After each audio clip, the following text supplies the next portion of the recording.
আসসালামু আলাইকুম, welcome back to my channel. আমি আছি বাংলাদেশি ব্লগার রূপা। কেমন আছেন আপনারা সবাই? আশা করি সবাই অনেক ভালো আছেন। আল্লাহর রহমতে আমি অনেক ভালো আছি। নতুন আরেকটি ভিডিওতে সবাইকে ওয়েলকাম। এটা কি মাছ অনেকে দেখে বুঝে যেতেছে। আর আজকে কি শেয়ার করব, ইলিশ মাছ।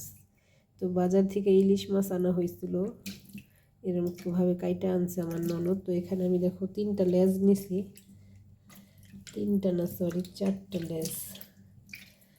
আজকে হলো ইলিশ মাছের লেজ আছে না, একেবারে মাওয়া স্টাইলে ভর্তা করব।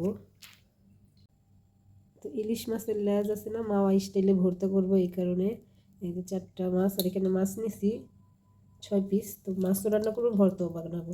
আর এখানে আমি পেঁয়াজ কাইটা নিছি, কী রান্না করবো সেটাই তোমাদেরকে এখন দেখাবো। এই যে পুঁই শাক দিয়ে ইলিশ মাছ।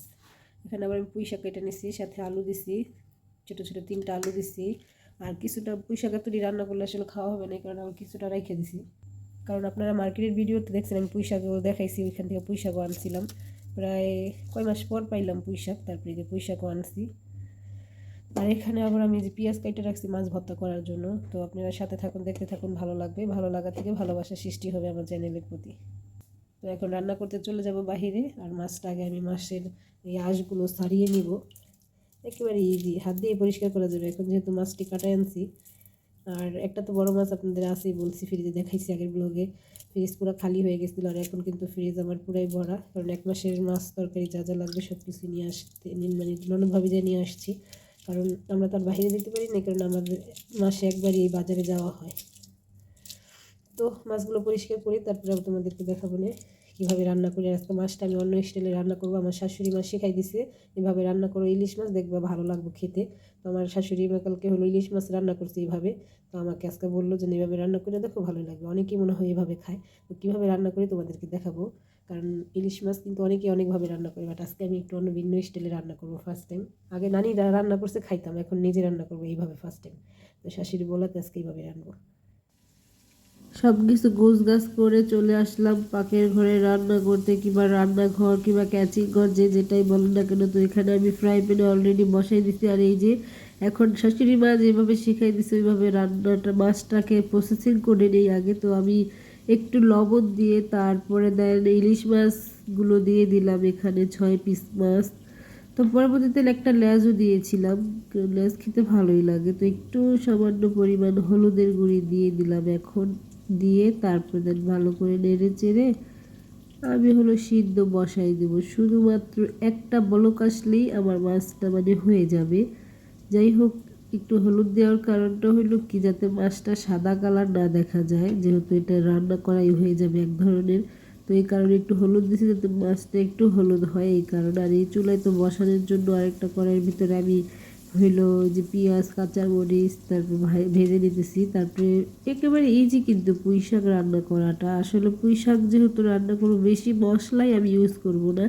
আর ইলিশ মাছ যেহেতু রান্না করব, এখানে আমি কোনো আদা রসুন পেস্ট ইউজ করব না, কারণ আদা রসুন পেস্ট ইলিশ মাছে যায় না। তো এখানে আবার আমি এই যে, আর মাছটা অলরেডি বলক চলে আসছে, আমি এখন চুলাটা বন্ধ করে দিব। আর এই ঝোলের পানিটা দিয়ে কিন্তু ভাত খেতে অনেক টেস্ট হয়। আর এখানে যে মশলাটাও দিয়ে দিয়েছি, তোমাদেরকে আর দেখাইতে পারি না, জাস্ট একটু হলুদের গুঁড়ি আর একটু মরিচের গুঁড়ি দিয়েছি, আর লবণ দিয়েছি স্বাদ মতো। কারণ আমি এখানে অন্য কোনো মশলা খাবো না, কারণ যেহেতু পুঁই শাক আর হইলো তোমার ইলিশ মাছ, ইলিশ মাছে কোনো মশলাই খাওয়া যায় না।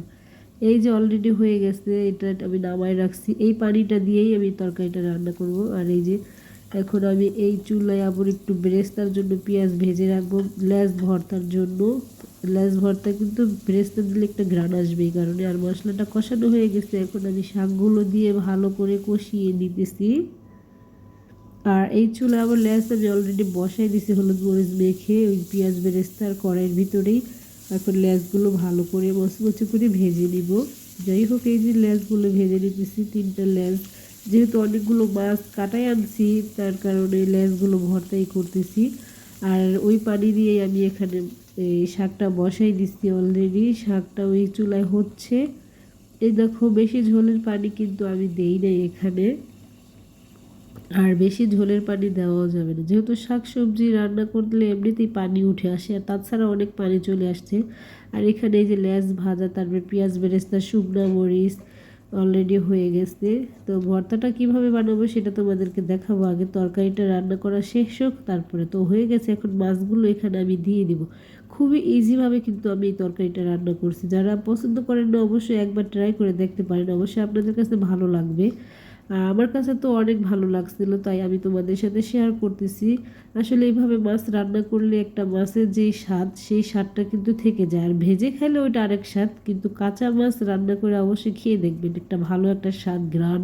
ইলিশ মাছ কিন্তু জাল দিয়েই খাওয়া যায়, তার কারণে এইভাবেই রান্না করলাম। তো হয়ে গেছে আমার তরকারি অলমোস্ট। তো এই হলো ফাইনাল লুক। দেখো কি সুন্দর ইয়াম্মি হয়েছে, তাই না? দেখতেও কিন্তু মানে অনেক লোভনীয় লাগতেছে দেখে। খেতে কেমন হবে অবশ্যই খাওয়ার পরে বোঝা যাবে, কিন্তু খাওয়ার পরে অনেক ভালো হয়েছে। যেহেতু আমি ভয়েসটা এখন অ্যাড করতেছি, অনেক টেস্ট হয়েছিল। ধন্যবাদ শাশুড়ি মাকে জানাই, কারণ এত সুন্দরভাবে বলে দেওয়ার জন্য, এত সুন্দরভাবে রেসিপিটা দেওয়ার জন্য।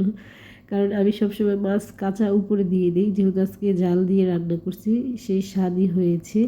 আর এখানে আবার যেহেতু আমি মাছ ভর্তা করব, ধনিয়া পাতা কিছুটা কেটে নিয়েছি, যাতে লেজ ভর্তার ভিতর দিতে পারি পেঁয়াজ ভর্তাটা যখন বানাবো। আর এই সাইডে আবার আমি তোমার এই যে এগুলো নিয়ে আসলাম আর রান্না করছি বাহিরে। এখন ভর্তা বানানোর জন্য প্রিপারেশন নিচ্ছি সব কিছু। তো ফার্স্ট তো মানে লেজটাকে অনেক সুন্দর করে কাটা বাছতে হবে। তো ভর্তা বানানোর জন্য এখানে বসে পড়লাম সব কিছু প্রিপারেশন নিয়ে। এখন ভর্তাটা বানাবো। তো ফার্স্ট টাইম লেজের কাটা বেছে নিতে হবে, এখনো গরম আছে। অবশ্য হাতে হ্যান্ড গ্লাভস দিলে ভালো হইতো, কিন্তু লাগবে না আজকে।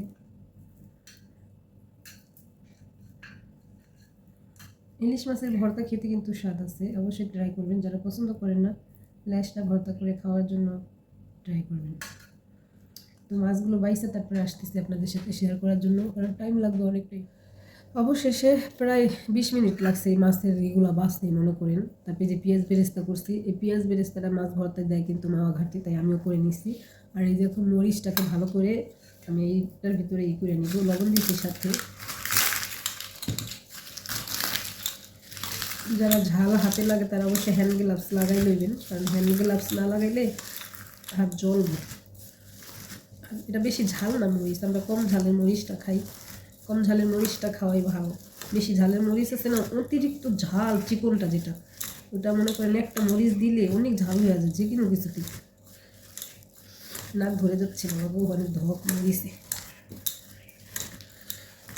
মরিচ এগুলো সাবধানে কাজ করতে হয়, যে কোনো জিনিসই সাবধানে না কাজ করলে কোনো কিছুই ভালো হয় না।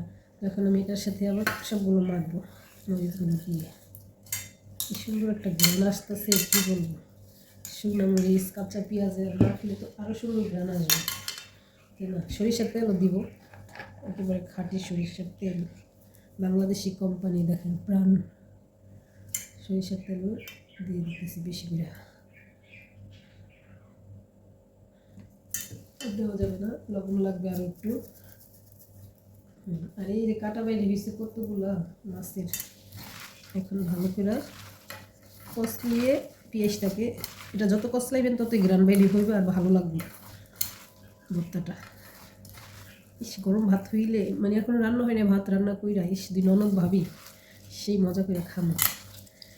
এখন বাজে বেশি না, আমাদের এখানে 11টা, দুপুরের খানা খাইতে খাইতে গোসল মোসল কইরা তারপরে দেন সব কাজ আছে টুকটাক কাগজ শেষ কইরা তারপরে দেখছেন পেঁয়াজ ভর্তা হয়ে গেল। যে পেঁয়াজ ভর্তাটা গরম ভাত খাইতে যে একটা স্বাদ, আমার দেবর পছন্দ করে, মেজোটা আবার। ওর পেঁয়াজ ভর্তা হইলে ওর ভাত খাইতে পারে একটু ভালো। তো ও যখন দুবাইতে ছিল তখন ওরে পেঁয়াজ ভর্তাটা বানিয়ে দিতাম, বেগুন ভাজা দিতাম, ওর কাছে ভালো লাগে। এখন মাছ ভর্তাটা করবো এটা দিয়ে, দেখছেন। এখন প্রথমত মাছটাকে আমি ভালো করে মিহি করে দিতে হইব। কাটা আছে না জানি না, অনেক পরিশ্রম করে কাটাগুলো বাঁধছি। এই দেখেন তাও একটা কাটা বের হয়েছে, যাতে একটা কাটাও না থাকে। কাটা থাকলে আপনার জন্য বিপজ্জনক হবে, কারণ একবার গলায় আটকে গেলে তখন আপনারই সমস্যা হবে, দৌড়াদৌড়ি করতে হবে। যে পেঁয়াজ বেরেস্তাটা দিয়ে দিলাম সাথে, কি সুন্দর একটা গ্রান আসতেছে ভাজা ইলিশ মাছের। এখন এখান থেকে কিছুটা পেঁয়াজ দিয়ে দেবো, আর ধনিয়া পাতা বেশি দেওয়া যাবে না, তাহলে আমার মাছের স্বাদটা থাকবে না। ভালো করে কষলাইয়া। মাছ ভর্তা বরাবর আমার ননদের পছন্দ। যে দেখেন কাটা যত বাঁচবেন ততই কাটা কি বের হবে। এত কষ্ট করে কাটাগুলো বাঁচছি, কি বলবো আপনাদেরকে। এই যে একটা কাটাই থাকা যাবে না। তো আমার ভর্তা কিন্তু অলমোস্ট রেডি হয়ে গেছে। এখন যদি গরম ভাত হইতো কী যে ভালো লাগতো, সেই স্বাদ। দেখছেন অনেক সুন্দর হয়েছে না? জানাবেন কিন্তু, আমার কাছে তো ভালো লাগতেছে। পেঁয়াজ ভর্তার সাথে আর কি লাগে কারণ, যাই হোক এখন থাকুক, ক্যামেরাটা বন্ধ করে দিই এখন, কারণ হুদাই খাওয়া হইতেছে। আর এই যে কাটা বাইরে হয়েছে কতগুলো। পেঁয়াজ ভর্তাটাও, মাছ ভর্তাটাও এখন এই বাটিতেই রেখে দিব, এত বড় থালে রাখা যাবে না।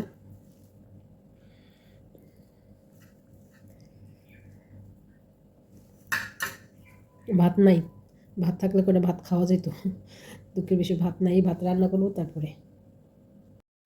তো ভর্তা বানানোর পরে খিদা লেগে গেছে, আর এই যে তরকারিটা তো হয়ে গেছে। সকালে আগে রান্না করে নিছি, রান্না করতে করতে সকালে খাইতে মন চায় না।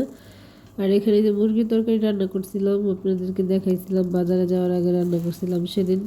তো এখন একটা পরোটা ভাজা খাবো। তো অলরেডি এই যে ভাজা শেষ, আর মুরগির তরকারি নিয়ে খেতে বসে পড়লাম। একটা পরোটাই আমার জন্য অনেক কিছু, সকালে খাই না তাও খিদে লেগে গেছে রান্না করতে করতে, তাই একটা পরোটা খেয়ে তারপরে দেন হালকা পাতলা আমি ফল ফ্রুট খাইলে ভালো।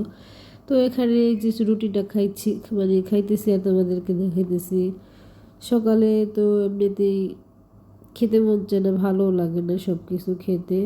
আর পরোটাটা তো অনেকের বাসায় এখন প্রতিদিনের রুটিনেই থাকে। তো এখানে আবার আমার শাশুড়ি মা কতগুলো তেলাপিয়া মাছ আনছে, সেই বড় বড় 2টা তেলাপিয়া মাছ। তো দেখেই বোঝা যাইতেছে 2 সেবা করে মাছগুলো কাটা হয়েছে। তাই তোমাদের সাথে আমি একটু শেয়ার করলাম। তেলাপিয়া মাছ কিন্তু অনেকেই পছন্দ করে, অনেকে করে না, বাট আমাদের ফ্যামিলির সবাই তেলাপিয়া পাঙ্গাস সেই মাছ 2টাই বেশি চলে, কারণ যেহেতু কাটা কম আর অনেক বড় ছিল। প্রায় 2টা মাছই নিয়ে প্রায় কতটুকু যেন ছিল, কতটুকু ওজনের। দুপুরবেলা আবার একটু পেঁপে খাইতে বসলাম, আপনাদেরকেও দেখাইতেছি। যাই হোক, কেমন হয়েছে আজকের ব্লগ ভিডিওটি সবাই বলবেন কমেন্ট করে। আর চ্যানেলটি ভালো লাগলে চ্যানেলটি সাবস্ক্রাইব করে চ্যানেলের পাশে থাকবেন। আজ এ পর্যন্তই, আল্লাহ হাফিজ, আসসালামু আলাইকুম সবাইকে।